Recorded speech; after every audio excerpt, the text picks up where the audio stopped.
I'm in a dark room, sitting in a chair. It's deadly quiet. I notice a bowl in my right hand, spoon in my left. Cereal, I think. Must have cereal. Then I start hearing crunchy noises. Soft, crunchy noises at first. But soon they echo loudly throughout the dark room to the point of blood oozing from my ears. And then I suddenly hear a voice. I hear a voice.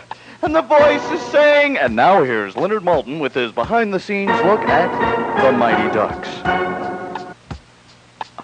I black out.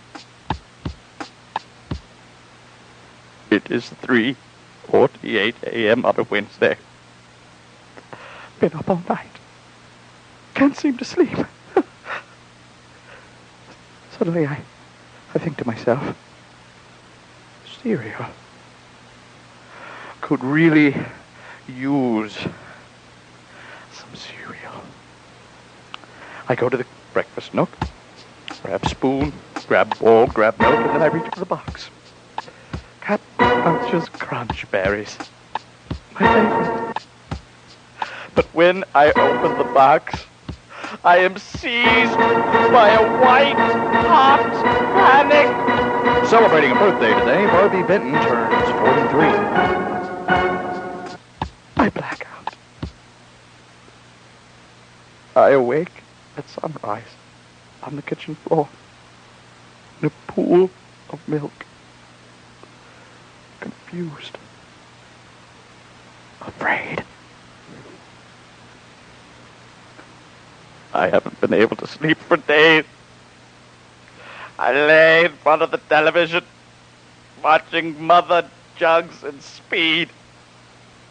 If I die, I think, perhaps Bill Cosby, Raquel Welch, and Harvey Keitel will be my paramedics. The thought of this soothes me somehow. I drift off. But I am aroused from my slumber by a particularly loud infomercial. It's John Tesh and his wife, Connie Selica, pushing marriage counseling videotapes by some balding schmuck.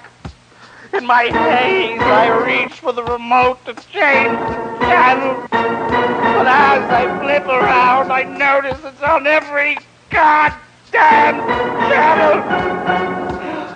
And then I notice John Tesh is smirking at me. He is looking right through my soul, mocking me. Why don't you go have some cereal, Shappy? Why not have a big fucking bowl of Crunchberries, you big piece of fucking shit? And I run to the breakfast nook, that dreaded nook, and there he is, John Tesh, eating the Crunchberries out of my Crunchberries. I back up. I don't wake up. Peace.